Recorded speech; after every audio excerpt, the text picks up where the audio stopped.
اے کاش کہ ہم استغفار کرنے والے بن جائیں. اور آپ کو شاید پتہ نہیں ہے استغفار جہاں گناہوں کی معافی ہے نا، وہاں یہ بہت سارے مسائل کے حل کی کنجی بھی ہے. آپ اگر پرابلم میں ہیں، روزی کے مسائل ہیں، اولاد نہیں ہو رہی ہے، یا کوئی بھی پرابلم ہے، واقعہ سنیے. حضرت امام حسن بصری رحمۃ اللہ تعالی بہت بڑے بزرگ، ایک شخص آیا آ کر کہتا حضور بارش نہیں ہو رہی ہے، قحط کی پوزیشن آ گئی ہے، بارش نہیں ہو رہی، دعا فرمائیں تو وظیفہ عطا فرمائیں. آپ نے فرمایا استغفار کر. وہ چلا گیا. اچھا ایک بزرگ بیٹھے تھے، ان کے پاس حضرت ربیع بن صبیح رحمۃ اللہ، وہ دیکھ رہے تھے. دوسرا بندہ آیا کہتا حضور تنگ دستی ہے، کاروبار میں ڈاؤن ہے، رزق میں تنگی ہے. آپ نے فرمایا استغفار کرو. تیسرا شخص آیا کہتا حضور اولاد نہیں ہو رہی ہے، حصول اولاد کے لیے وظیفہ لینا ہے، فرمایا استغفار کرو. چوتھا بندہ آیا، وہ کہتا کہ حضور میرے باغ میں فصلوں میں پیداوار کی کمی ہے، فرمایا استغفار کرو. حضرت ربیع بن صبیح کہتے ہیں حضور پہلا بندہ الگ پرابلم لے کر آیا، دوسرا الگ، تیسرا الگ، چوتھا الگ، چاروں کو ایک ہی دوائی، چاروں کو ایک ہی وظیفہ، استغفار استغفار. آئے ہائے بڑوں کی بڑی بات ہے. قرآن میں بھی پڑھتا ہوں، قرآن آپ بھی پڑھتے ہیں، مگر دیکھو اللہ والے کیسے پڑھتے ہیں. کیا خوبصورت جواب دیا آپ نے. آپ فرماتے ہیں سورہ نوح پارہ 29 آیت نمبر 10 سے 12 کی آپ نے تلاوت فرمائی. اب ذرا قرآن سنیے گا. بسم اللہ الرحمن الرحیم. استغفروا ربکم انہ کان غفارا یرسل السماء علیکم مدرارا ویمددکم باموال وبنین ویجعل لکم جنات ویجعل لکم انہارا. سبحان اللہ. ذرا سنیے گا، اپنے رب سے معافی مانگو. استغفروا ربکم انہ کان غفارا، بے شک وہ بڑا معاف کرنے والا ہے. اب دے گا عطا، کیا فرمائے گا؟ یرسل السماء علیکم مدرارا، وہ تم پر موسلا دھار بارش بھیجے گا. وَيُمْدِدْكُمْ بِأَمْوَالٍ وَبَنِينَ وَيَجْعَلْ لَكُمْ جَنَّاتٍ وَيَجْعَلْ لَكُمْ أَنْهَارًا. فرمایا اور مالوں اور بیٹوں سے تمہاری مدد فرمائے گا، اور تمہارے لیے باغات بنا دے گا، اور تمہارے لیے نہریں میں بنائے گا. باغات بھی بڑھ رہے ہیں، اولاد بھی عطا ہو رہی ہے، مال بھی بڑھ رہا ہے، بارش بھی ہو رہی ہے. کس چیز سے؟ استغفار سے. تو استغفار یہ آپ کے بہت سارے پرابلمز کا حل ہے، مسائل کا حل ہے. بس اپنی زبان استغفار سے تر رکھے. اچھا پھر اس میں تھوڑی سی شرمندگی بھی ہے. ایسا نہیں کہ استغفار بھی ہو رہا ہے اور دماغ کہیں اور ہے، مسکرا بھی رہے ہیں، ہنس بھی رہے ہیں اور استغفر اللہ. کسی سے معافی مانگتے ہوئے ہنستا ہے کیا بندہ؟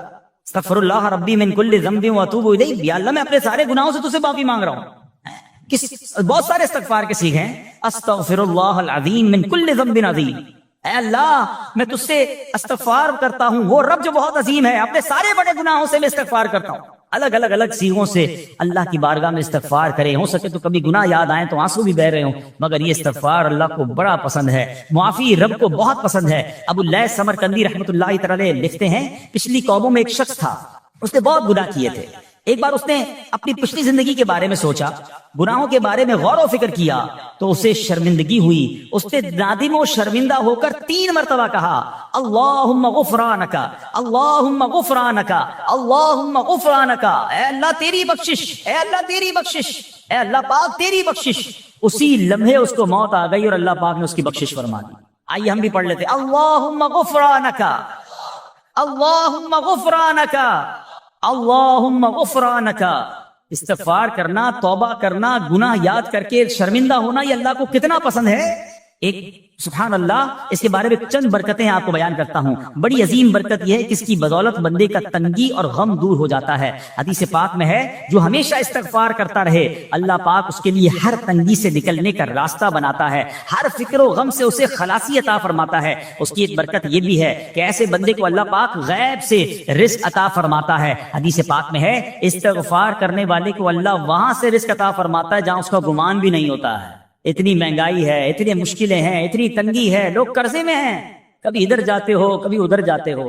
ارے بھائی سب کے پاس جاتے ہو، رب کے پاس کیوں نہیں جاتے؟ استغفار کرنا شروع کر دو، فرمایا ادھر سے روزی دے گا جہاں تمہارا گمان بھی نہیں جائے گا. اس کی برکت سے اللہ پاک دلوں کے زنگ کو دور فرماتا ہے. آئیے پیارے اسلامی بھائیوں، اللہ کو معافی مانگنا، دل سے پکارنا کتنا پسند ہے. میں آپ کو ایک بہت ہی خوبصورت واقعہ بتاتا ہوں، اور یہ واقعہ ہے حضرت موسیٰ علیہ نبینا علیہ السلام کا. اللہ پاک نے حضرت موسیٰ علیہ نبینا علیہ السلام نے ایک بار اپنی مناجات میں عرض کیا یا اللہ یا رب. اللہ پاک کی طرف سے جواب آیا لبیک یا موسیٰ. آپ نے عرض کی یا اللہ تو میرا مالک ہے، تو تو خالق ہے، میں تو تیرا بندہ ہوں. ارشاد ہوا مجھے یہ پسند ہے کہ جب مجھے کوئی میرا بندہ یا رب پکارے تو میں اسے لبیک کہہ کر جواب. اللہ فرما رہا ہے حضرت موسیٰ نے عرض کی یا رب کیا یہ ہر موتی بندے کے لیے ہے؟ کیا ہر نیک آدمی کے لیے ایسا ہے کہ جب تجھے وہ پکارے تو تو لبیک فرماتا ہے؟ سنو اللہ فرماتا ہے ہاں بلکہ ہر گناہگار بندے کے لیے بھی ہے. حضرت موسیٰ نے عرض کی یا اللہ فرما بردار تو تیری اطاعت کرتا ہے، وہ بات تو سمجھ آ رہی ہے، گناہگار پر یہ کرم کس وجہ سے؟ اے ہے سنو میرے رب کیسا کریم ہے. فرماتا ہے اے موسیٰ اگر میں بھلائی کرنے والے کو اس کی بھلائی کا بدلہ دوں اور برائی کرنے والے پر اس کی برائی کی وجہ سے احسان نہ کروں تو میرا جود و کرم کہاں جائے گا؟ اللہ فرماتا ہے میرا پھر کرم میری رحمت کس لیے ہے؟ برائی کرنے والا بھی گناہ کرنے والا بھی مجھے پکارتا ہے، میں اسے بھی لبیک کہہ کر جواب دیتا ہوں.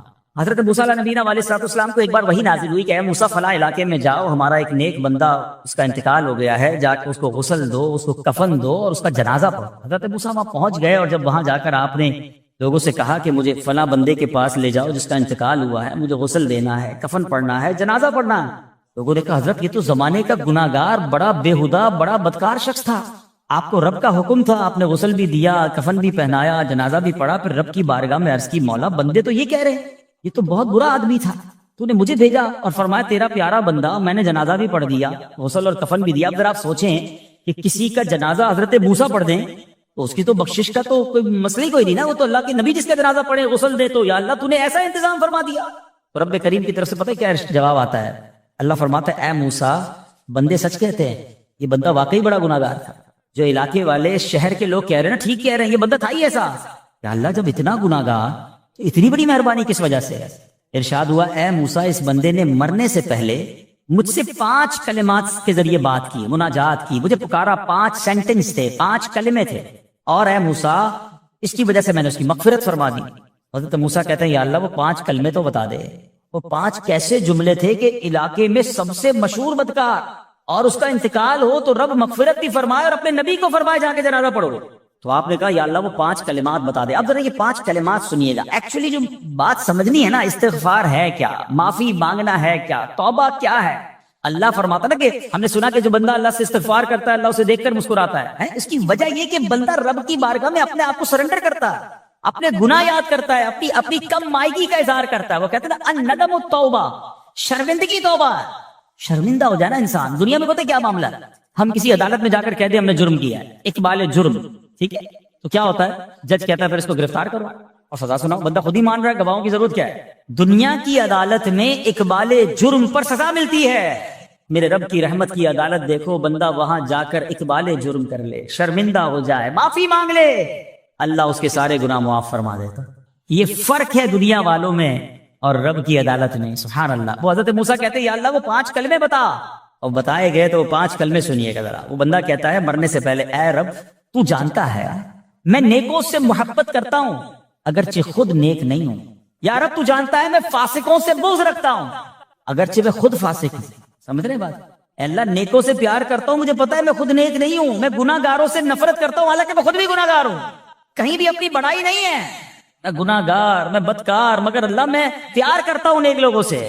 تیسرا جملہ کیا تھا؟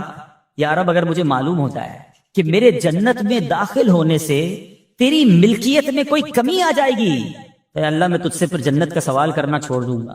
مجھے یہ پتا ہے یا اللہ تو نے مجھے جنت میں داخل کیا نا، تیری جنت میں کوئی کمی نہیں آئے گی، بہت بڑی ہے، اب مجھے داخل بھی کرنے سے تیرا کچھ نہیں جائے گا. اگر کچھ جاتا ہوتا تو یا اللہ میں جنت تیرے سے مانگنا چھوڑ دیتا. چوتھا جملہ کیا ہے؟ اے رب اگر مجھے معلوم ہو جائے کہ مجھے جہنم میں داخل کرنے سے تیری ملکیت میں اضافہ ہو جائے گا تو میں پھر جہنم سے پناہ نہیں مانگوں گا. یعنی اگر تو تیرے ملک میں تیری شان میں اضافہ ہو رہا ہے مجھے جہنم میں ڈالنے سے، پھر تو میں نہیں کہوں گا تجھے کہ جہنم سے نکال. مگر مجھے پتا ہے تو پہلے ہی مالک ہے، تو پہلے ہی خالق ہے، سب کچھ تیرا ہے، مجھے جہنم میں ڈالنے سے تیری کوئی ملکیت میں اضافہ نہیں ہونا. اور آخری بات کیا کہتا ہے؟ یا رب اگر تو مجھ پر رحم نہ کرے گا تو پھر کون کرے. اللہ فرماتا ہے اے موسیٰ میں نے اس پر رحم کیا، یہ میرے کرم کے لائق تھا، میرے کرم کے لائق نہیں تھا کہ میں اسے ناکام لوٹا دیتا. جب اس لیے کلمات کہے تو میں نے اسے درگزر فرمایا، اس کی مغفرت فرما دی، اور میں ہی بخشنے والا مہربان. تو اے میرے پیارے اسلامی بھائیوں، آج وہ کام سیکھ کے جانا ہے، سمجھ کے جانا ہے، جس کو جو بندہ کرتا ہے تو رب کی رحمت گویا مسکراتی ہے. وہ یہ ہے کہ اللہ سے معافی مانگتے رہیں، استغفار کرتے رہیں، اللہ کو راضی کرنے کی کوشش کرتے رہیں، اپنے گناہوں پر ندامت رکھیں کہ جو معافی مانگتا ہے نا اللہ اسے بہت پسند فرماتا ہے. حدیث پاک میں آتا ہے التائب من الذنب کمن لا ذنب له، گناہوں سے توبہ کرنے والا ایسا ہے جیسا اس نے گناہ کیا ہی نہیں ہے. اچھا اب ایک اور بہت پیارا عمل جس کو دیکھ کر اللہ مسکراتا ہے. وہی میں نے جو تفسیر بتائی کہ اللہ کی رحمت راضی ہو جاتی ہے اور اللہ کی رحمت برستی ہے, رب راضی ہو جاتا ہے. نبی پاک علیہ الصلوۃ والسلام نے فرمایا 3 بندے ہیں اللہ پاک انہیں دیکھ کر مسکراتا اور کیا ہوتا ہے, فرمایا اور بہت خوش ہوتا ہے. اب وہ 3 بندے کون سے ہیں, چیک کر لیں ہم ان میں ہیں کہ نہیں. فرمایا نمبر 1 وہ بندہ جو رات کو اٹھے, بستر چھوڑے, اچھی طرح وضو کرے, پھر نماز پڑھنے کھڑا ہو جائے. اسے دیکھ کر اللہ پاک فرشتوں سے فرماتا ہے, اے فرشتوں بتاؤ میرے بندے کو نیکی پر کس نے اکسایا ہے. فرشتے عرض کرتے ہیں مولا تو بہتر جانتا ہے. اللہ پاک فرماتا ہے ہاں میں جانتا ہوں مگر تم مجھے بتاؤ.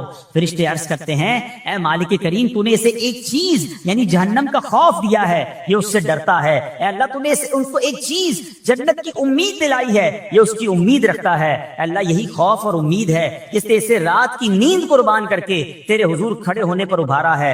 اب اللہ پاک فرماتا ہے اے فرشتوں گواہ ہو جاؤ, یہ جس چیز سے ڈرتا ہے یعنی جہنم سے ڈرتا ہے, میں نے اپنے اس بندے کو اس سے امن بخشا, اور جس کی امید رکھتا ہے یعنی جنت کی, میں نے جنت اس پر واجب کر دی.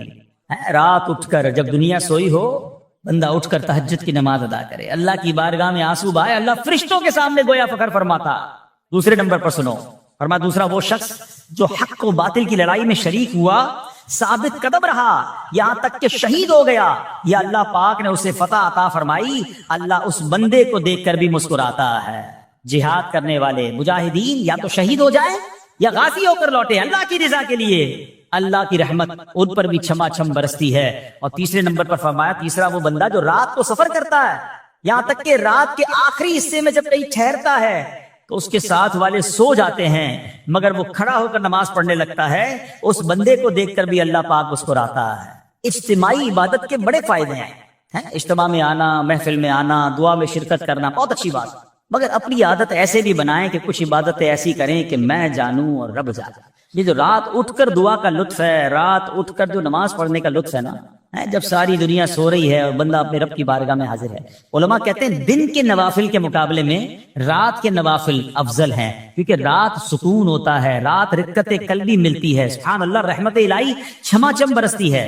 ہمیں کیا کرنا ہے کہ رات تہجد کی نماز کی عادت ڈالے. رمضان میں بن گئی تھی نا, ساری کے لیے اٹھتے تھے تو لوگ تہجد پڑھتے تھے. اللہ کرے کہ یہ عادت بن جائے. کبھی کبھی, اگر ہر روز نہیں ہو سکتا کم از کم کبھی کبھی کریں. اچھا اگر ایسی کوئی عبادت ہو بھی جائے نا, پھر سب کو بتائیں نا کہ رات اٹھا تھا تو جناب دعائیں بھی کی تو آنسو بھی بہائے. نہیں, کبھی کبھی ایسا کیا کرو کہ میں جانوں اور رب جانے, اللہ سے باتیں کیا کرو.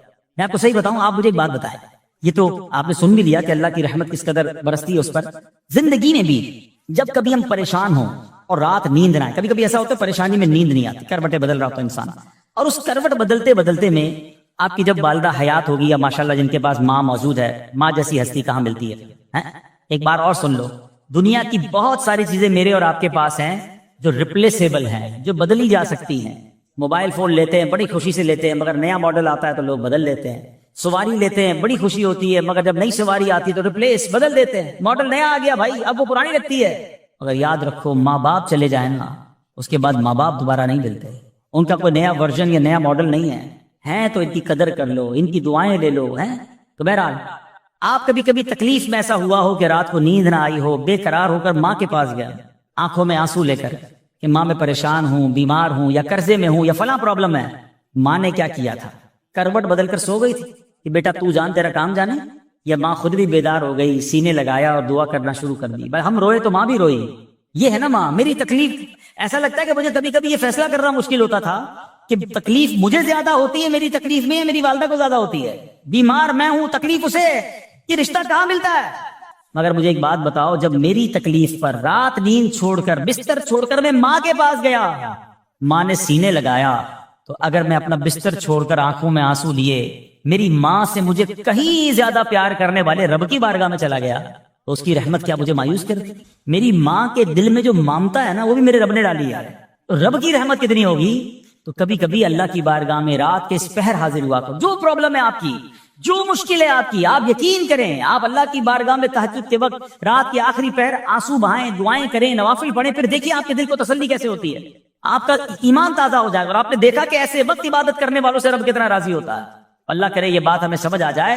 اسی طرح عظیم صحابی حضرت عبداللہ ابن مسعود رضی اللہ عنہ سے روایت ہے, پیارے آقا مکی مدنی مصطفیٰ صلی اللہ تعالی علیہ وسلم نے فرمایا, ایک بندہ رات کو اٹھتا ہے, اچھی طرح وضو کرتا ہے, پھر اللہ پاک کی حمد کرتا ہے، اس کی بزرگی بولتا ہے، اپنے نبی علیہ الصلوۃ والسلام پر درود پڑھتا ہے، قرآن کھول کر پڑھنا شروع کر دیتا ہے، یہ وہ بندہ ہے جسے دیکھ کر اللہ پاک مسکراتا ہے اور فرماتا ہے دیکھو میرا بندہ عبادت کر رہا ہے جبکہ اسے میرے سوا کوئی نہیں دیکھ رہا ہے۔ اللہ، یہ کاش ہمیں عادت مل جائے کہ ہم اکیلے میں عبادت کریں، انفرادی عبادت کریں، میں جانوں میرا رب جانے، کبھی تلاوت کریں، کبھی درود پڑھیں، کبھی دعائیں کریں، کبھی آنسو بہائیں، سبحان اللہ، اس کا بدئی اور ہے۔ ہاں کبھی ایسا ہونا چاہیے، ہم محفل میں عشق رسول کے عالم میں رو بھی پڑھتے ہیں، مدینے کی یاد و نعت شروع ہو تو ہماری آنکھوں میں آنسو آ جاتے ہیں، یہ بھی اچھی بات ہے، مگر کبھی کبھی رات ایسی بھی ہونی چاہیے کہ دل میں ہو یاد تیری گوشئے تنہائی ہو، دل میں ہو یاد تیری گوشئے تنہائی ہو، پھر تو خلوت میں عجب انجمن آرائی ہو۔ کبھی زندگی میں ایسی راتیں بھی آنی چاہیے، وہ ہے نا، جاگ اٹھا اشکوں کا مقدر، عشق نبی میں روتے روتے کیسی گزری رات نہ پوچھو۔ کبھی کبھی ایسی رات بھی گزرنی چاہیے کہ آقا کی یاد میں آنسو بہ رہے ہوں، مدینے کی یاد میں، گھر والوں کو بھی پتہ نہ چلے، ہلکی ہلکی آواز میں کبھی نعت شریف لگا لیا کریں، کبھی مناجات لگا لیا کریں، ہم پتہ نہیں کیا دیکھتے دیکھتے سوتے ہیں۔ کاش انہی تصورات میں آنکھیں بند ہوں کہ میں سو جاؤں یا مصطفیٰ کہتے کہتے، میں سو جاؤں یا مصطفیٰ کہتے کہتے، کھلے آنکھ صلی علی کہتے کہتے۔ جو مدینے کے تصور میں سوتے ہیں نا، پھر خواب میں زیارت بھی کر لیتے ہیں۔ خواب کا ایک فنامنا یہ بھی ہے، آپ جس چیز کے بارے میں سوچتے ہوئے سوتے ہیں نا، عموماً گندی باتیں دیکھ کر، گندی چیزیں دیکھ کر سوتے ہیں، پھر ایسے ڈراؤنے خواب بھی آتے ہیں، انہیں ٹینشن بھی آتی ہے۔ فلموں میں بھی ماردار دیکھی، خواب میں بھی لڑائی جھگڑے دیکھ رہے ہیں۔ جو مدینے کی یادوں میں سو رہا ہے، جو باوضو سو رہا ہے، جو اللہ کا ذکر کر کے سو رہا ہے، جو نوافل پڑھ کے سو رہا ہے، پھر دیکھو خواب میں بھی کہاں کہاں کی سیر کرے گا انشاءاللہ۔ تو اپنی خلوتوں کو اچھا کریں، اپنے اکیلے وقت کو بھی خوبصورت کریں، آنسو بہائیں، اور سبحان اللہ تہجد پڑھنے والوں کے چہروں پر نور بھی آ جاتا ہے۔ ہاں یہ ایک الگ نعمت انہیں ملتی ہے، اللہ نصیب فرما دے۔ اچھا ایک اور خوبصورت کام ہے، اللہ کریم جنہیں دیکھ کر مسکراتا ہے۔ فرمایا حضرت ابو سعید خدری رضی اللہ تعالیٰ فرماتے ہیں، رسول ذی شان مکی مدنی سلطان صلی اللہ تعالیٰ علیہ وسلم نے فرمایا 3 بندوں کو دیکھ کر اللہ پاک مسکراتا ہے۔ وہ قوم جو نماز میں صفیں سیدھی کرتی ہے، اور وہ بندہ جو اللہ پاک کی راہ میں جہاد کرتا ہے، تیسرا وہ بندہ جو رات کے اندھیرے میں عبادت کرتا ہے، انہیں دیکھ کر اللہ پاک مسکراتا ہے۔ جہاد والی بات اور رات والی عبادت کی بات تو ہو گئی، اب اس میں نئی بات سیکھنے کو ملی، صفیں درست کرنے والی۔ اب روز نماز پڑھ رہے ہیں، صفیں درستی کر رہے ہوتے، امام صاحب کہہ کے تھک جاتے، کاندھے سے کاندھا ملائیں، صفوں کو سیدھا کریں۔ صفوں کو سیدھا کرنے والوں کو دیکھ کر رب کی رحمت مسکراتی ہے، رحمت برستی ہے۔ اب یہ کتنا آسان کام ہے، مگر اس کی طرف بھی توجہ نہیں ہوتی ہے۔ یاد رکھیے کہ صفیں سیدھی کرنا یہ بڑی نیکی ہے، اور اللہ کرے کہ ہم اس پر عمل کرنے والے بنیں۔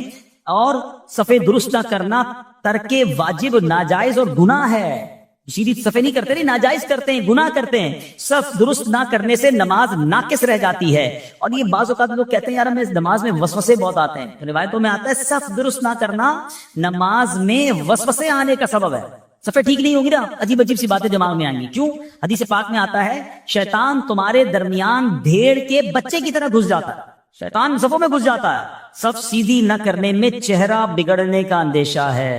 اے ہائے، اب ذرا غور کر لیجئے یہ کتنا ضروری ہے۔ قرآن کریم میں ایک سورت ہے سورہ صافات، اس مبارک سورت کی پہلی آیت میں اللہ پاک نے فرمایا بَالصَّافَّاتِ صَفًّا، ان کی قسم جو باقاعدہ صفیں باندھے ہوئے ہیں۔ حضرت عبداللہ بن مسعود فرماتے ہیں یہاں صفیں باندھنے والوں سے مراد فرشتے ہیں۔ حضرت جابر بن سمرہ رضی اللہ تعالیٰ عنہ فرماتے ہیں ایک دن پیارے آقا مکی مدنی مصطفیٰ صلی اللہ تعالیٰ علیہ وسلم تشریف لائے اور فرمایا تم ایسے صف کیوں نہیں بناتے جیسے فرشتے صفیں بناتے ہیں؟ ہم نے عرض کی یا رسول اللہ صلی اللہ تعالیٰ علیہ وسلم فرشتے کیسے صف بناتے ہیں؟ فرمایا پہلے اگلی صف مکمل کرتے ہیں اور خوب مل کر کھڑے ہوتے ہیں۔ سبحان اللہ، مبارک ہو مسلمانوں کو جو صفیں سیدھی کرتے ہیں، اچھی طرح کاندھے سے کاندھا ملاتے ہیں، گویا یہ فرشتوں کا کام کر رہے ہیں، فرشتوں والا کام کر رہے ہیں۔ تفسیر طبری میں ہے فاروق اعظم رضی اللہ عنہ کا یہ معمول تھا، جب نماز پڑھانے لگتے تو نمازیوں کو فرماتے صفیں سیدھی کر لو، اے فلاں ذرا آگے ہو جاؤ، اے فلاں ذرا پیچھے ہو جاؤ، پھر فرماتے بے شک اللہ پاک تمہیں فرشتوں کی طرح دیکھنا پسند فرماتا ہے۔ تو صفیں سیدھی رکھنا یہ فرشتوں کا انداز ہے اور اللہ کی رحمت خوب برستی ہے، گویا رب مسکراتا ہے انہیں دیکھ کر۔ تو اے میرے پیارے اسلامی بھائیوں، اور بھی بہت سارے کام ہیں جس کو دیکھ کر، جن کو کرنے سے اللہ کی رحمت چھما چھم برستی ہے۔ مسلمانوں کی پیاری امی جان حضرت عائشہ صدیقہ طیبہ طاہرہ رضی اللہ تعالی عنہا سے روایت ہے، رسول رحمت شفیع امت صلی اللہ تعالی علیہ وآلہ وسلم نے فرمایا جب بندہ مجھ پر درود پاک پڑھتا ہے تو اس کی برکت سے ایک فرشتہ اللہ پاک کی بارگاہ میں حاضر ہوتا ہے، اس فرشتے کے لیے حکم ہوتا ہے کہ اسے میرے بندے کی قبر کے پاس لے جاؤ تاکہ یہ میرے بندے کے لیے مغفرت کی دعا کرتا رہے اور میرے بندے کی آنکھیں ٹھنڈی ہوتی رہیں۔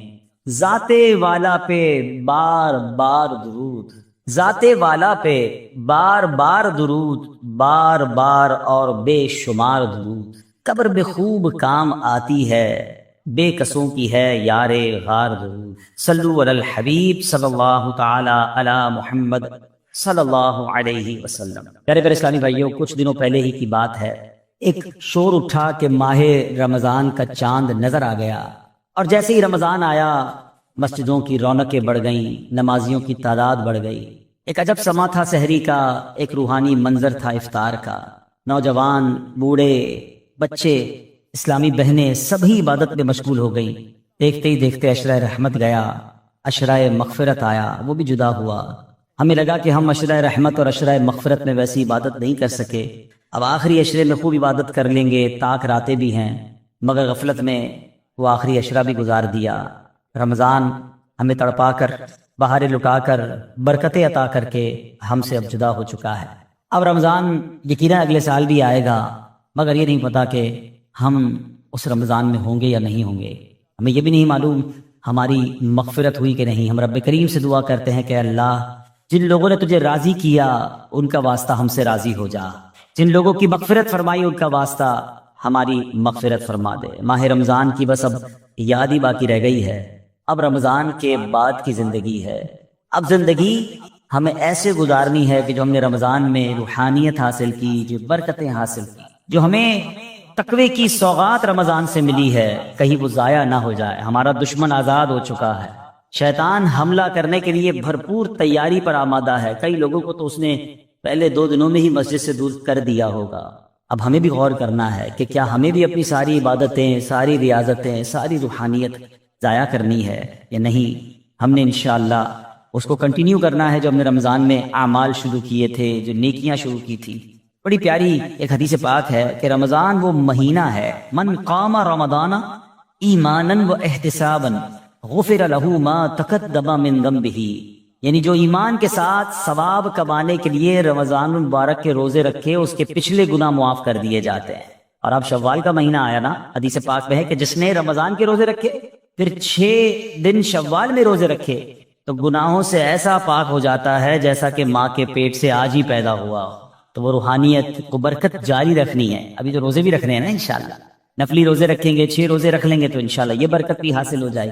ہمیں کوشش یہ کرنی چاہیے کہ ہمیں ماہ رمضان کے بعد اب یہ 6 دن شوال کے، ضروری نہیں کہ ایک ساتھ رکھیں، شوال کے پورے مہینے میں رکھ لیں۔ ایک اور خوبصورت حدیث ہے کہ جس نے عید الفطر کے بعد 6 روزے شوال کے رکھے تو اس نے پورے سال کے روزے رکھے۔ جو ایک نیکی لائے گا اسے 10 ملیں گی۔ بڑا خوبصورت کیلکولیشن ہے کہ جو 1 مہینے کے روزے رکھے گا ملٹیپلائی بائی 10 تو 10 مہینے ہو گئے اس کے بدلے، یعنی 10 مہینے کے روزے ہو گئے۔ اب 6 روزے رکھے تو 60 روزوں کا ثواب ملے گا، تو 2 مہینے وہ کور ہو گئے، یعنی پورے سال کے روزوں کا ثواب اگر کمانا ہے تو رمضان اور اس کے بعد 6 دن شوال کے روزے رکھنے ہیں، تو انشاءاللہ ہم پورے رکھیں گے انشاءاللہ۔ اب رمضان کے بعد ہم نے پہلے یہ کیلکولیٹ کرنا ہے کہ جیسے رمضان سے پہلے تھے اب ویسے ہیں یا بدل گئے ہیں۔ اگر کسی کی رمضان سے پہلے بھی نمازیں قضا ہو رہی ہیں اور جیسے ہی رمضان گیا پھر قضا ہو رہی ہیں، رمضان سے پہلے بھی جھوٹ تھا، ماہ رمضان گزارا اب پھر جھوٹ ہے، رمضان سے پہلے بھی حرام روزی تھی، رمضان گزارنے کے بعد دوبارہ شوال سے وہی حرام روزی شروع ہو گئی ہے، تو پھر اس کا مطلب رحمت کی بارش میں وہ نہایا نہیں ہے، اس کی زندگی میں کوئی بدلاؤ آیا نہیں ہے۔ رمضان تو بدلنے آیا تھا، ایک نئی زندگی دینے آیا، لیکن دیکھنا یہ ہے کہ کیا ہمیں وہ نئی زندگی ملی یا ہم پھر اسی پرانی روٹین پر، وہی گناہوں بری عادتیں، وہی بری عادتیں، وہی نگاہوں کے گناہ، وہی زبان کے گناہ، وہی کانوں کے گناہ۔ یہ غور کرنا ہے، اتنا بڑا انعام ملنے کے بعد بندے کو بدلنا چاہیے۔ مہینہ بندہ کہتے ہیں نا، کسی بیماری سے نکل کر آتا ہے تو بندہ کہتا نہیں یار اب یہ کام نہیں کرنے، بیماری کے بعد مجھے پتا چلا کہ کتنا مشکل ہے، میں نے یہ والے کھانے نہیں کھانے، میں نے یہ والے، کسی بھی جگہ 1 مہینہ کوئی گزار لے، چاہے وہ ہاسپٹل میں گزار لے، چاہے کسی اچھی صحبت میں گزار لے، چاہے کہیں اچھے کہتے ہیں نا انسٹیٹیوٹ میں گزار لے، تو اس کی زندگی میں خوب بڑا امپیکٹ آ جاتا ہے، زندگی بدل جاتی ہے۔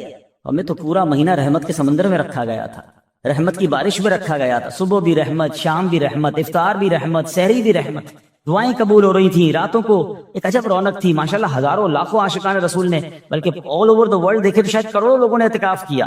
اب اعتکاف کرنے کے بعد بھی نہ بدلا، مسجد میں آنے جانے کے بعد بھی نہ بدلا میں اور پھر ویسے ہی ہو گیا، پھر قصور کس کا ہے؟ قصور تو پھر میرا ہوا نا۔ یاد رکھیے قصور بارش کا نہیں ہوتا، زمین کا ہوتا ہے۔ رحمت کی بارش تو برسی، جو زمین نرم تھی اس نے پھول اگا دیے، جو زمین زرخیز تھی اس نے کھیت اگا دیے، اور جب پہلے ہی گندگی تھی تو بارش کی وجہ سے وہاں کیچڑ ہو جاتا ہے۔ بندہ بعض اوقات کہتا ہے یار وہ روحانیت نہیں رہی ہے، ہم اجتماع میں جاتا ہوں تو وہ لطف نہیں آتا، دعا میں وہ آنسو نہیں بہتے، پہلے بہت لطف تھا اب وہ کم ہو گیا ہے۔ کم کچھ بھی نہیں ہوا ہے، دل کی بستی خراب تو نہیں ہو گئی ہے، دل کی بستی خود تو نہیں اجاڑ گئی ہے۔ میر اہل سنت لکھتے ہیں نا، بات اسیاں سے میں نے بگاڑی، دل کی ہاتھوں سے بستی اجاڑی، بات نے بگاڑی، دل کی ہاتھوں سے بستی اجاڑی، لطف و عطابت یفت و عطا کی ہے میرے مولا، تو خیرات دے۔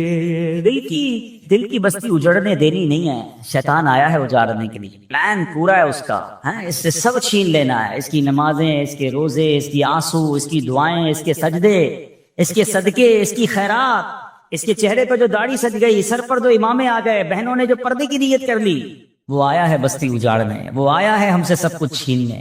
اب عقل مند وہ ہے جو شیطان کی باتوں میں نہ آئے، رحمان عز و جل کے رحمت کے سائے میں چھپ جائے، مسجدوں میں آتا رہے، نمازوں کی پابندی کرتا رہے، سنتوں پر عمل کرتا رہے، جی اگر چاہے بھی برائی کی طرف تو ان بری محفلوں کی طرف نہ جائے، اپنے گناہوں پر معافی مانگیں گے، انشاءاللہ راتوں کو اٹھ کر جب لوگ سو رہے ہوں گے اللہ کی بارگاہ میں عبادت کریں گے۔ اسی طرح فرمایا کہ صفوں کو درست کریں گے اور انشاءاللہ رب کی بارگاہ سے خوب رحمتیں لوٹیں گے۔ اے میرے پیارے اسلامی بھائیوں، یہ سب کب ہو سکے گا؟ کہ جب ہم اچھے ماحول میں رہیں گے۔ تہجد کو جب پڑھیں گے نا، جب پہلے فرض پڑھیں گے، جس کی فرض ہی قضا ہو رہی ہے تو اس کو تہجد کی باری کب آئے گی؟ استغفار تو جب کرے گا جب ایسے ماحول میں آئے گا کہ جہاں گناہوں کو یاد دلا کر معافی مانگنے کا ہمیں انداز اور اس کی فکر دی جائے۔ تو آج کے اس پرفتن دور میں دعوت اسلامی کا یہ پیارا ماحول آپ کے سامنے ہے، اس ماحول سے وابستہ رہیں، ہفتہ وار اجتماع میں، مدنی قافلوں میں، ہفتہ وار مدنی مذاکرے میں شرکت کرتے رہیں گے تو انشاءاللہ ان نیکیوں کا جذبہ بھی ملتا رہے گا اور انشاءاللہ ایسے کام کرنے میں اللہ کرے کامیاب ہو جائے۔ تصور ہی کتنا پیارا ہے، یقین کریں، میں شاید پتہ نہیں وہ فیلنگ آپ کو محسوس ہو رہی ہے کہ نہیں، یہ تصور ہی کتنا پیارا ہے کہ کبھی میں کوئی ایسا عمل کر لوں کہ رب کی رحمت مجھے دیکھ کر مسکرا دے، اللہ راضی ہو جائے، اللہ خوش ہو جائے، اور کیا چاہیے، میری تو زندگی کا حاصل ہو گیا نا۔ تو اب یہ 3-4 کام آپ نے سن لیے ہیں، اس کو عمل کرنا شروع کر دیں۔ اللہ کریم سے دعا کرتا ہوں کہ رب کریم اپنی رضا والے کام ہمیں بڑھ چڑھ کر کرنے کی توفیق عطا فرمائے۔ اللہ پاک ہم سب کو عمل کرنے کی توفیق عطا فرمائے۔ صلو علی الحبیب۔ اے کاش کہ ہم استغفار کرنے والے بن جائیں، اور آپ کو شاید پتہ نہیں ہے، استغفار جہاں گناہوں کی معافی ہے نا، وہاں یہ بہت سارے مسائل کے حل کی کنجی بھی ہے۔ آپ اگر پرابلم میں ہیں، روزی کے مسائل ہیں، اولاد نہیں ہو رہی ہے، یا کوئی بھی پرابلم ہے، دعا کیا سنیے۔ حضرت امام حسن بصری رحمۃ اللہ تعالی، بہت بڑے بزرگ ہیں، ایک شخص آیا آ کر کہتا حضور بارش نہیں ہو رہی ہے، قحط کی پوزیشن آ گئی ہے، بارش نہیں ہو رہی، دعا فرمائیں کہ وظیفہ عطا فرمائیں۔ آپ نے فرمایا استغفار کرو، وہ چلا گیا۔ اچھا، ایک بزرگ بیٹھے تھے، ان کے پاس حضرت ربیع بن صبیح رحمۃ اللہ، وہ دیکھ رہے تھے۔ دوسرا بندہ آیا، کہتا حضور تنگ دستی ہے، کاروبار میں ڈاؤن ہے، رزق میں تنگی ہے۔ آپ نے فرمایا استغفار کرو۔ تیسرا شخص آیا، کہتا حضور اولاد نہیں ہو رہی ہے، حصول اولاد کے لیے وظیفہ لینا ہے، فرمایا استغفار کرو۔ چوتھا بندہ آیا، وہ کہتا ہے کہ حضور میرے باغ میں، فصلوں میں پیداوار کی کمی ہے، فرمایا استغفار کرو۔ حضرت ربیع بن صبیح کہتے ہیں حضور پہلا بندہ الگ پرابلم لے کر آیا، دوسرا الگ، تیسرا الگ، چوتھا الگ، چاروں کو ایک ہی دوائی، چاروں کو ایک ہی وظیفہ، استغفار استغفار۔ آئے ہائے، بڑوں کی بڑی باتیں ہیں۔ قرآن میں بھی پڑھتا ہوں، قرآن آپ بھی پڑھتے ہیں، مگر دیکھو اللہ والے کیسے پڑھتے ہیں۔ کیا خوبصورت جواب دیا آپ نے۔ آپ فرماتے ہیں سورہ نوح پارہ 29 آیت نمبر 10 سے 12 کی آپ نے تلاوت فرمائی۔ اب ذرا قرآن سنیے گا۔ بسم اللہ الرحمن الرحیم استغفروا ربکم انہ کان غفارا یرسل السماء علیکم مدرارا ویمددکم باموال وبنین ویجعل لکم جنات ویجعل لکم انہارا. سبحان اللہ. ذرا سنیے گا, اپنے رب سے معافی مانگو. استغفروا ربکم انہ کان غفارا, بے شک وہ بڑا معاف کرنے والا ہے. اب دے گا عطا, کیا فرمائے گا؟ یرسل السماء علیکم مدرارا, وہ تم پر موسلا دھار بارش بھیجے گا. وَيُمْدِدْكُمْ بِأَمْوَالٍ وَبَنِينَ وَيَجْعَلْ لَكُمْ جَنَّاتٍ وَيَجْعَلْ لَكُمْ أَنْهَارًا. فرمایا اور مالوں اور بیٹوں سے تمہاری مدد فرمائے گا, اور تمہارے لیے باغات بنا دے گا, اور تمہارے لیے نہریں بنائے گا. باغات بھی بڑھ رہے ہیں, اولاد بھی عطا ہو رہی ہے, مال بھی بڑھ رہا ہے, بارش بھی ہو رہی ہے. کس چیز سے؟ استغفار سے. تو استغفار یہ آپ کے بہت سارے پرابلمز کا حل ہے, مسائل کا حل ہے. بس اپنی زبان استغفار سے تر رکھے. اچھا, پھر اس میں تھوڑی سی شرمندگی بھی ہے. ایسا نہیں کہ استغفار بھی ہو رہا ہے اور دماغ کہیں اور ہے, مسکرا بھی رہے ہیں, ہنس بھی رہے ہیں, اور استغفر اللہ, کسی سے معافی مانگتے ہوئے ہنستا ہے کیا بندہ؟ استغفر اللہ ربی من کل ذنب واتوب الیہ. یا اللہ, میں اپنے سارے گناہوں سے تجھ سے معافی مانگ رہا ہوں. بہت سارے استغفار کے سیکھے ہیں. استغفر اللہ العظیم من کل ذنب عظیم. اے اللہ, میں تجھ سے استغفار کرتا ہوں, وہ رب جو بہت عظیم ہے, اپنے سارے بڑے گناہوں سے میں استغفار کرتا ہوں. الگ الگ سیغوں سے اللہ کی بارگاہ میں استغفار کریں. ہو سکے تو کبھی گناہ یاد آئیں تو آنسو بھی بہ رہے ہوں, مگر یہ استغفار اللہ کو بڑا پسند ہے, معافی رب کو بہت پسند ہے. ابو اللیث سمرقندی رحمۃ اللہ تعالی لکھتے ہیں, پچھلی قوموں میں ایک شخص تھا, اس نے بہت گناہ کیے تھے. ایک بار اس نے اپنی پچھلی زندگی کے بارے میں سوچا, گناہوں کے بارے میں غور و فکر کیا, تو اسے شرمندگی ہوئی. اس نے نادم و شرمندہ ہو کر 3 مرتبہ کہا اللہم غفرانک, اللہم غفرانک, اللہم غفرانک. اے اللہ تیری بخشش, اے اللہ تیری بخشش, اے اللہ پاک تیری بخشش. اسی لمحے اس کو موت آ گئی اور اللہ پاک نے اس کی بخشش فرما دی. آئیے ہم بھی پڑھ لیتے, اللہم غفرانک, اللہم غفرانک, اللہم غفرانک. استغفار کرنا, توبہ کرنا, گناہ یاد کر کے شرمندہ ہونا, یہ اللہ کو کتنا پسند ہے. ایک سبحان اللہ, اس کے بارے میں چند برکتیں آپ کو بیان کرتا ہوں. بڑی عظیم برکت یہ ہے کہ اس کی بدولت بندے کا تنگی اور غم دور ہو جاتا ہے. حدیث پاک میں ہے, جو ہمیشہ استغفار کرتا رہے اللہ پاک اس کے لیے ہر تنگی سے نکلنے کا راستہ بناتا ہے, ہر فکر و غم سے اسے خلاصی عطا فرماتا ہے. اس کی ایک برکت یہ بھی ہے کہ ایسے بندے کو اللہ پاک غیب سے رزق عطا فرماتا ہے. حدیث پاک میں ہے, استغفار کرنے والے کو اللہ وہاں سے رزق عطا فرماتا ہے جہاں اس کا گمان بھی نہیں ہوتا ہے. اتنی مہنگائی ہے, اتنی مشکلیں ہیں, اتنی تنگی ہے, لوگ قرضے میں ہیں, کبھی ادھر جاتے ہو کبھی ادھر جاتے ہو. ارے بھائی, سب کے پاس جاتے ہو, رب کے پاس کیوں نہیں جاتے؟ استغفار کرنا شروع کر دو, فرمایا ادھر سے روزی دے گا جہاں تمہارا گمان بھی نہیں جائے گا. اس کی برکت سے اللہ پاک دلوں کے زن کو دور فرماتا ہے. آئیے پیارے اسلامی بھائیوں, اللہ کو معافی مانگنا, دل سے پکارنا کتنا پسند ہے. میں آپ کو ایک بہت ہی خوبصورت واقعہ بتاتا ہوں, اور یہ واقعہ ہے حضرت موسیٰ علیہ نبینا علیہ السلام کا. اللہ پاک نے حضرت موسیٰ علیہ نبینا علیہ السلام نے ایک بار اپنی مناجات میں عرض کیا, یا اللہ یا رب. اللہ پاک کی طرف سے جواب آیا, لبیک یا موسیٰ. آپ نے عرض کی, یا اللہ تو میرا مالک ہے, تو خالق ہے, میں تو تیرا بندہ ہوں.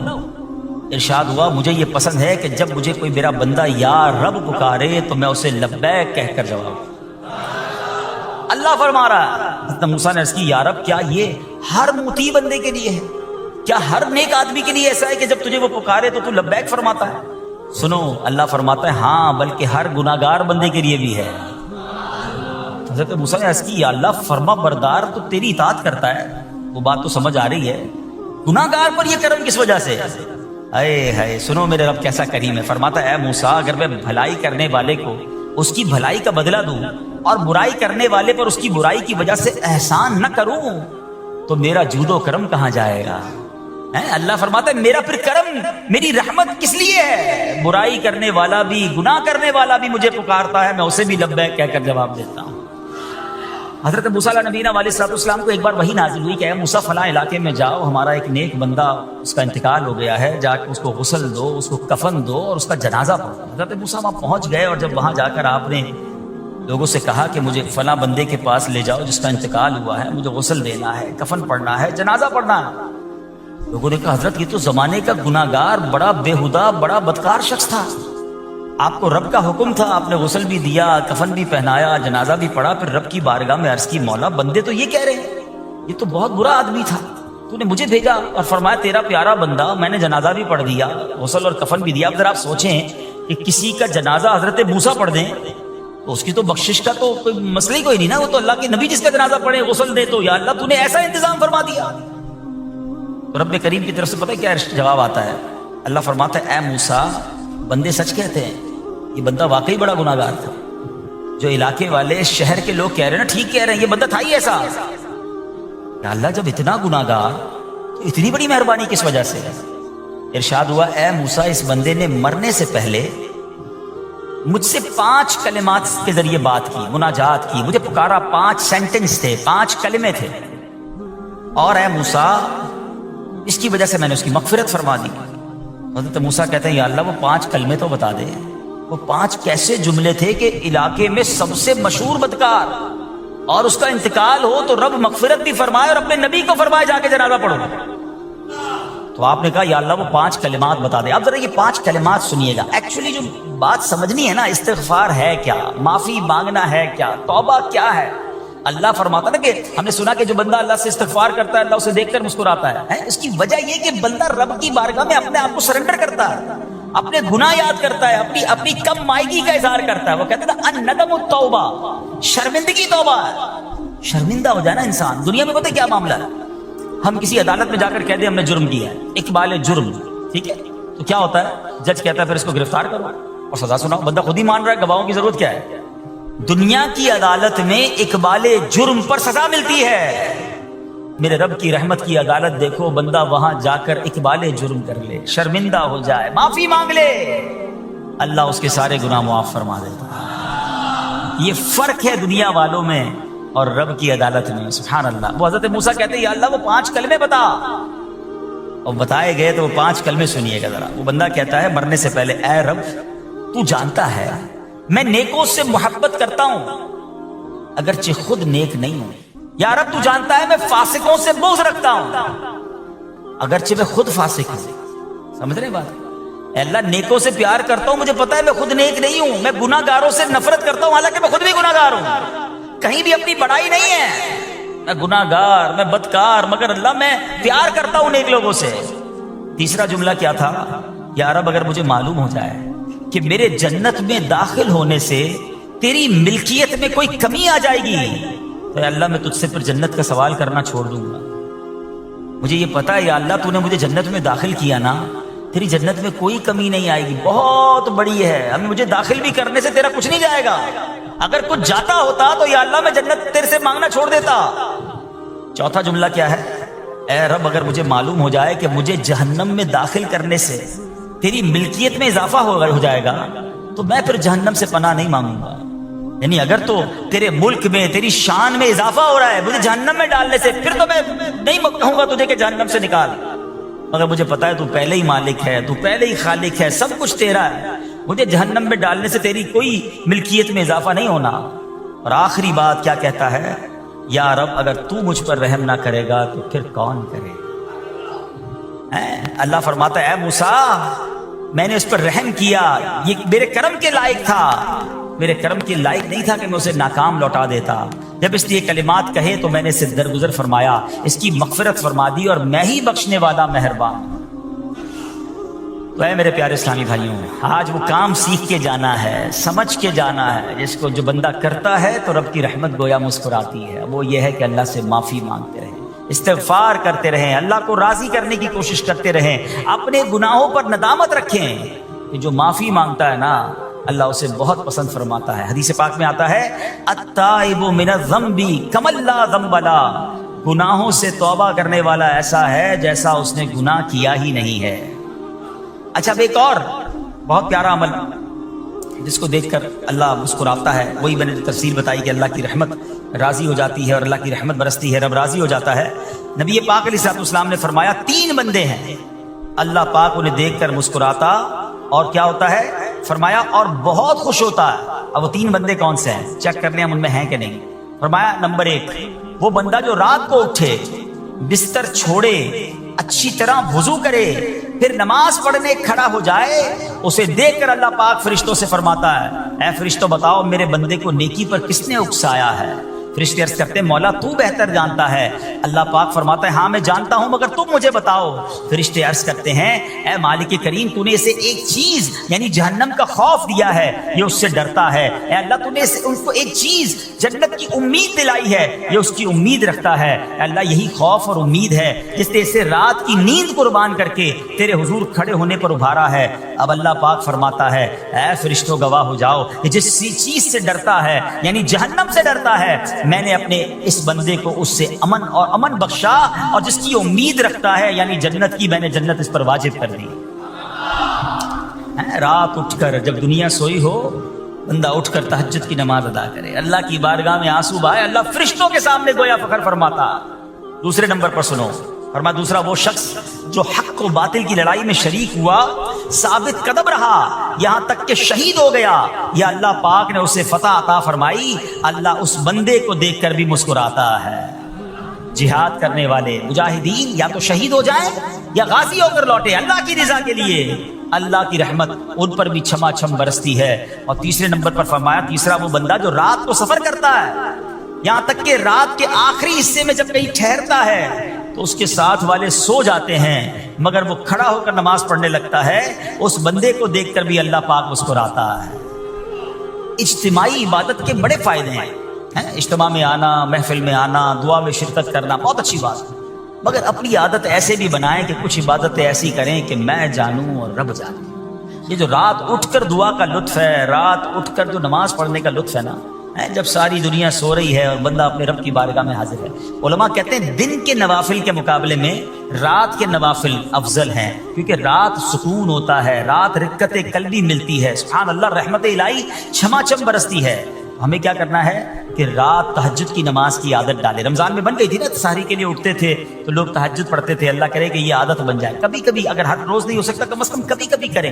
اچھا اگر ایسی کوئی عبادت ہو بھی جائے نا پھر سب کو بتائیں نا کہ رات اٹھا تھا تو جناب دعائیں بھی کی تو آنسو بھی بہائے، نہیں، کبھی کبھی ایسا کیا کرو کہ میں جانوں اور رب جانے، اللہ سے باتیں کیا کرو۔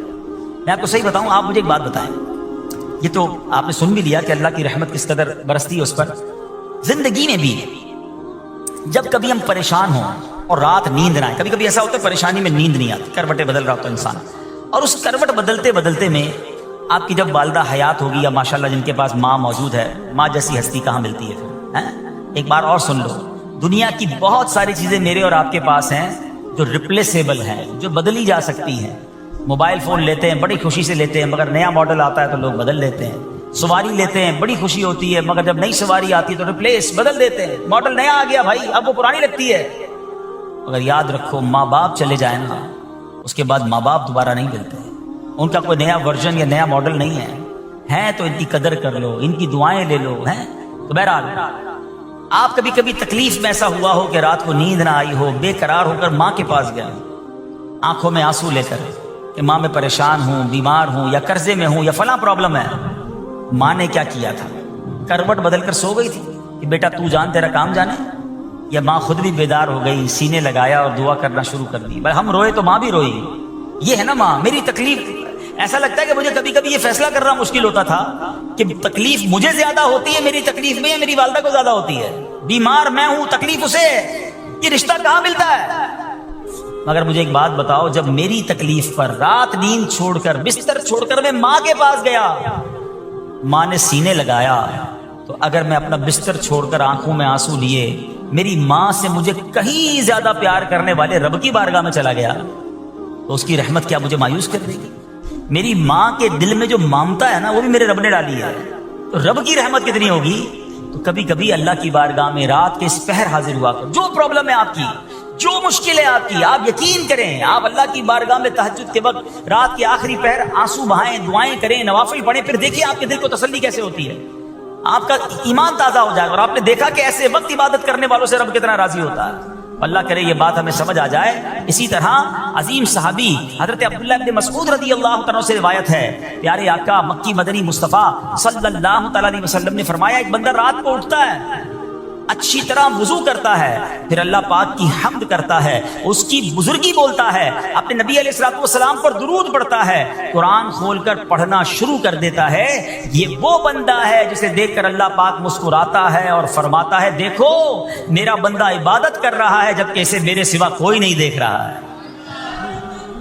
اللہ، یہ کاش ہمیں عادت مل جائے کہ ہم اکیلے میں عبادت کریں، انفرادی عبادت کریں، میں جانوں میرا رب جانے، کبھی تلاوت کریں، کبھی درود پڑھیں، کبھی دعائیں کریں، کبھی آنسو بہائیں، سبحان اللہ، اس کا مزہ ہی اور ہے۔ ہاں کبھی ایسا ہونا چاہیے، ہم محفل میں عشق رسول کے عالم میں رو بھی پڑھتے ہیں، مدینے کی یاد ہو، نعت شروع ہو تو ہماری آنکھوں میں آنسو آ جاتے ہیں، یہ بھی اچھی بات ہے، مگر کبھی کبھی رات ایسی بھی ہونی چاہیے کہ دل میں ہو یاد تیری گوشئے تنہائی ہو، دل میں ہو یاد تیری گوشئے تنہائی ہو، پھر تو خلوت میں عجب انجمن آرائی ہو۔ کبھی زندگی میں ایسی راتیں بھی آنی چاہیے، وہ ہے نا جاگ اٹھا اشکوں کا مقدر، عشق نبی میں روتے روتے کیسی گزری رات نہ پوچھو۔ کبھی کبھی ایسی رات بھی گزرنی چاہیے کہ آقا کی یاد میں آنسو بہ رہے ہوں، مدینے کی یاد میں، گھر والوں کو بھی پتہ نہ چلے، ہلکی ہلکی آواز میں کبھی نعت شریف لگا لیا کریں، کبھی مناجات لگا لیا کریں، ہم پتہ نہیں کیا دیکھتے دیکھتے سوتے ہیں۔ کاش انہی تصورات میں آنکھیں بند ہوں کہ میں سو جاؤں یا مصطفیٰ کہتے کہتے، میں سو جاؤں یا مصطفیٰ کہتے کہتے، کھلے آنکھ صلی علی کہتے کہتے۔ جو مدینے کے تصور میں سوتے ہیں نا پھر خواب میں زیارت بھی کر لیتے ہیں۔ خواب کا ایک فینومینا یہ بھی ہے، آپ جس چیز کے بارے میں سوچتے ہوئے سوتے ہیں نا عموماً گندی باتیں دیکھ کر، گندی چیزیں دیکھ کر سوتے ہیں، پھر ایسے ڈراؤنے خواب بھی آتے ہیں، انہیں ٹینشن بھی آتی ہے، فلموں میں بھی ماردار دیکھی، خواب میں بھی لڑائی جھگڑے دیکھ رہے ہیں۔ جو مدینے کی یادوں میں سو رہا ہے، جو باوضو سو رہا ہے، جو اللہ کا ذکر کر کے سو رہا ہے، جو نوافل پڑھ کے سو رہا ہے، پھر دیکھو خواب میں بھی کہاں کہاں کی سیر کرے گا انشاءاللہ۔ تو اپنی خلوتوں کو اچھا کریں، اپنے اکیلے وقت کو بھی خوبصورت کریں، آنسو بہائیں، اور سبحان اللہ تہجد پڑھنے والوں کے چہروں پر نور بھی آ جاتا ہے۔ ہاں یہ ایک الگ نعمت انہیں ملتی ہے، اللہ نصیب فرما دے۔ اچھا ایک اور خوبصورت کام ہے، اللہ کریم جنہیں دیکھ کر مسکراتا ہے۔ فرمایا حضرت ابو سعید خدری رضی اللہ عنہ فرماتے ہیں رسول ذیشان مکی مدنی سلطان صلی اللہ تعالی علیہ وسلم نے فرمایا 3 بندوں کو دیکھ کر اللہ پاک مسکراتا ہے، وہ قوم جو نماز میں صفیں سیدھی کرتی ہے، اور وہ بندہ جو اللہ پاک کی راہ میں جہاد کرتا ہے، تیسرا وہ بندہ جو رات کے اندھیرے میں عبادت کرتا ہے، انہیں دیکھ کر اللہ پاک مسکراتا ہے۔ جہاد والی بات اور رات والی عبادت کی بات تو ہو گئی، اب اس میں نئی بات سیکھنے کو ملی، صفیں درست کرنے والی۔ اب روز نماز پڑھ رہے ہیں، صفیں درست نہیں کر رہے ہوتے، امام صاحب کہہ کے تھک جاتے ہیں، کاندھے سے کاندھا ملائیں، صفوں کو سیدھا کریں۔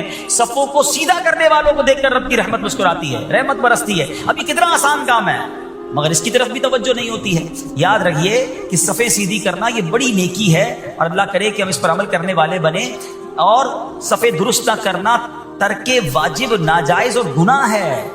سیدھی صفیں نہیں کرتے، نہیں ناجائز کرتے ہیں، گناہ کرتے ہیں۔ صف درست نہ کرنے سے نماز ناقص رہ جاتی ہے۔ اور یہ بعض اوقات لوگ کہتے ہیں یار ہمیں اس نماز میں وسوسے بہت آتے ہیں، روایتوں میں آتا ہے صف درست نہ کرنا نماز میں وسوسے آنے کا سبب ہے۔ صفیں ٹھیک نہیں ہوں گی نا، عجیب عجیب سی باتیں دماغ میں آئیں گی۔ کیوں؟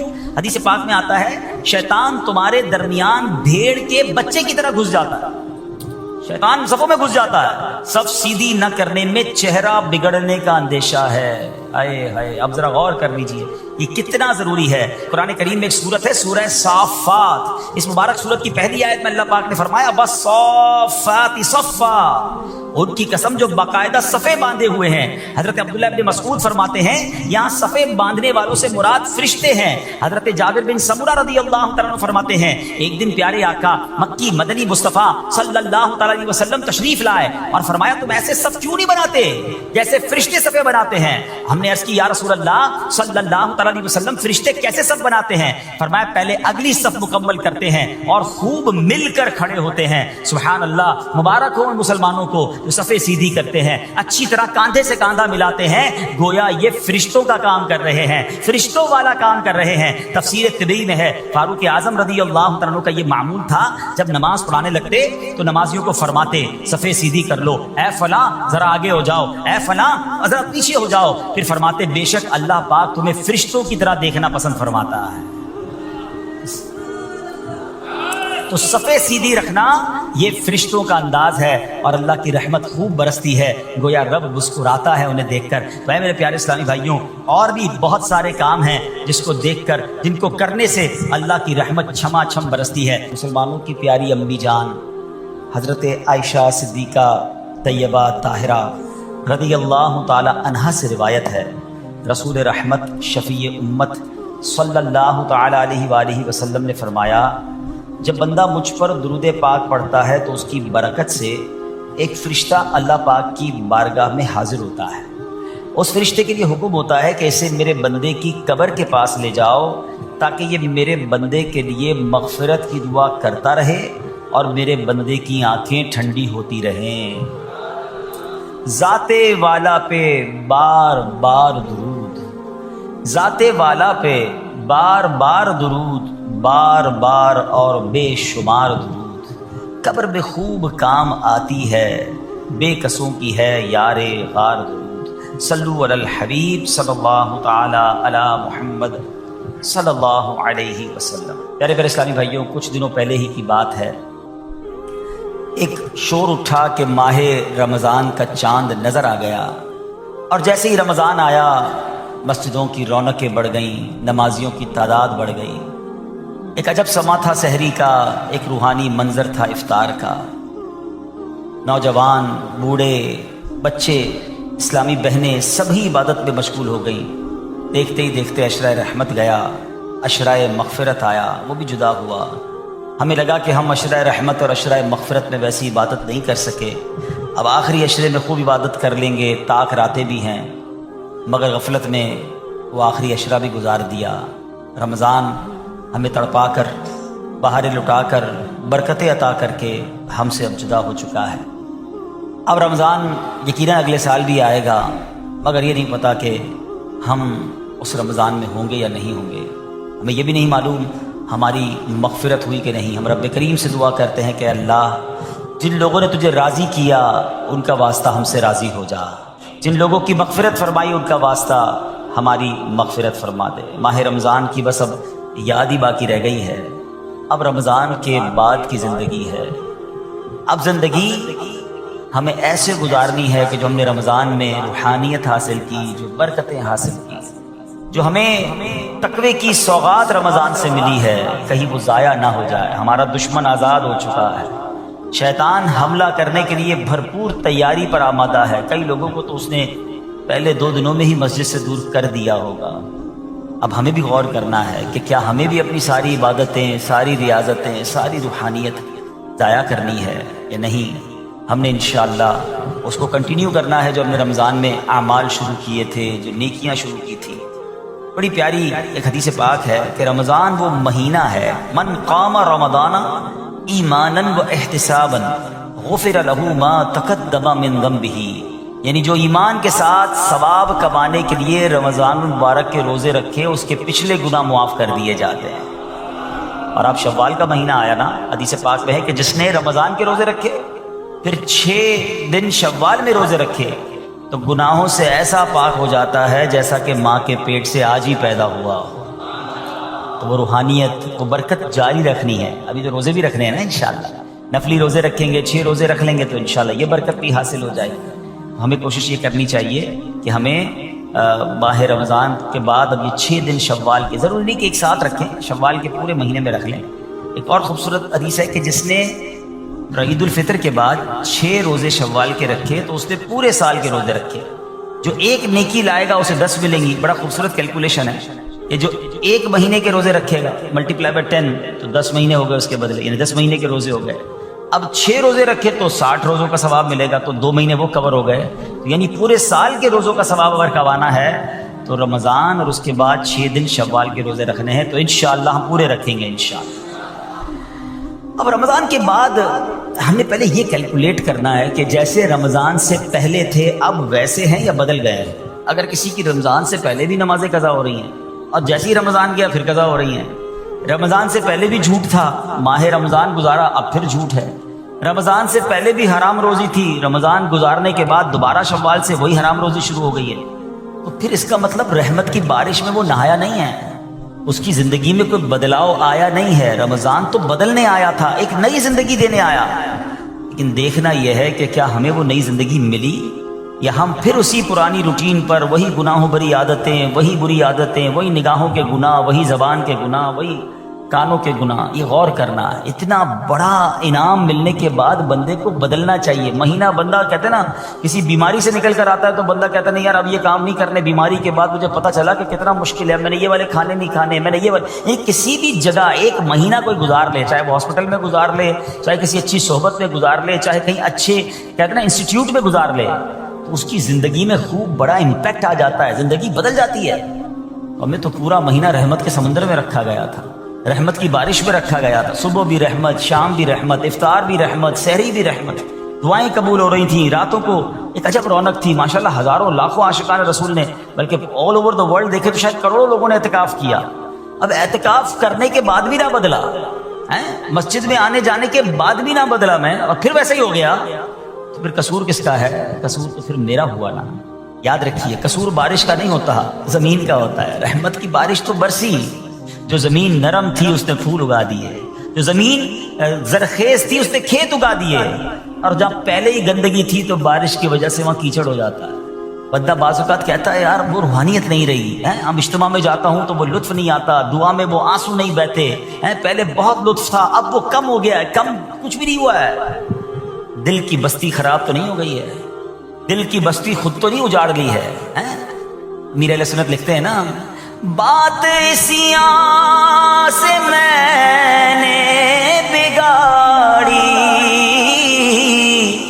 دل کی ہاتھوں سے بستی اجاڑی. بات اسیاں سے میں نے بگاڑی، دل کی ہاتھوں سے بستی اجاڑی. لطف و عطاوت کی افو عطا کی میرے مولا، میرے مولا تو خیرات دے دے. دل کی بستی اجڑنے دینی نہیں ہے. شیطان آیا ہے اجاڑنے کے لیے، پلان پورا ہے اس کا. اس سے سب چھین لینا ہے، اس کی نمازیں، اس کے روزے، اس کی آنسو، اس کی دعائیں، اس کے سجدے، اس کے صدقے، اس کی خیرات، اس کے چہرے پر جو داڑھی سج گئی، سر پر جو امامے آ گئے، بہنوں نے جو پردے کی نیت کر لی. وہ آیا ہے بستی اجاڑنے، وہ آیا ہے ہم سے سب کچھ چھیننے. اب عقل مند وہ ہے جو شیطان کی باتوں میں نہ آئے، رحمان عز و جل کے رحمت کے سائے میں چھپ جائے، مسجدوں میں آتا رہے، نمازوں کی پابندی کرتا رہے، سنتوں پر عمل کرتا رہے. جی اگر چاہے بھی برائی کی طرف تو ان بری محفلوں کی طرف نہ جائے. اپنے گناہوں پر معافی مانگیں گے انشاءاللہ. راتوں کو اٹھ کر جب لوگ سو رہے ہوں گے اللہ کی بارگاہ میں عبادت کریں گے. اسی طرح فرمایا کہ صفوں کو درست کریں گے اور انشاءاللہ رب کی بارگاہ سے خوب رحمتیں لوٹیں گے. اے میرے پیارے اسلامی بھائیوں، یہ سب کب ہو سکے گا؟ کہ جب ہم اچھے ماحول میں رہیں گے. تہجد کو جب پڑھیں گے نا، جب پہلے فرض پڑھیں گے، جس کی فرض ہی قضا ہو رہی ہے تو اس کو تہجد کی باری کب آئے گی؟ استغفار تو جب کرے گا جب ایسے ماحول میں آئے گا کہ جہاں گناہوں کو یاد دلا کر معافی مانگنے کا ہمیں انداز اور اس کی فکر دی جائے. تو آج کے اس پرفتن دور میں دعوت اسلامی کا یہ پیارا ماحول آپ کے سامنے ہے. اس ماحول سے وابستہ رہیں. ہفتہ وار اجتماع میں، مدنی قافلوں میں، ہفتہ وار مدنی مذاکرے میں شرکت کرتے رہیں گے تو انشاءاللہ ان نیکیوں کا جذبہ بھی ملتا رہے گا اور انشاءاللہ ایسے کام کرنے میں اللہ کرے کامیاب ہو جائے. تصور ہی کتنا پیارا ہے. یقین کریں، میں شاید پتہ نہیں وہ فیلنگ آپ کو محسوس ہو رہی ہے کہ نہیں، یہ تصور ہی کتنا پیارا ہے کہ کبھی میں کوئی ایسا عمل کر لوں کہ رب کی رحمت مجھے دیکھ کر مسکرا دے، اللہ راضی ہو جائے، اللہ خوش ہو جائے. اور کیا چاہیے؟ میری تو زندگی کا حاصل ہو گیا نا. تو اب یہ 3-4 کام آپ نے سن لیے ہیں، اس کو عمل کرنا شروع کر دیں. اللہ کریم سے دعا کرتا ہوں کہ رب کریم اپنی رضا والے کام ہمیں بڑھ چڑھ کر کرنے کی توفیق عطا فرمائے. اللہ پاک ہم سب کو عمل کرنے کی توفیق عطا فرمائے. صلو علی الحبیب.